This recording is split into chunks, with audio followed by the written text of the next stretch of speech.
कापुराची वाट ओवाळू तुझला स्वामी ओवाळू तुझला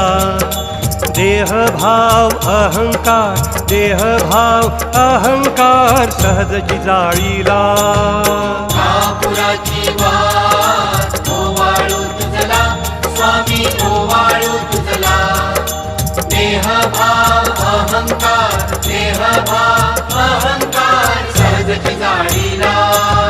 दया क्षमा शांती उजळली ज्योती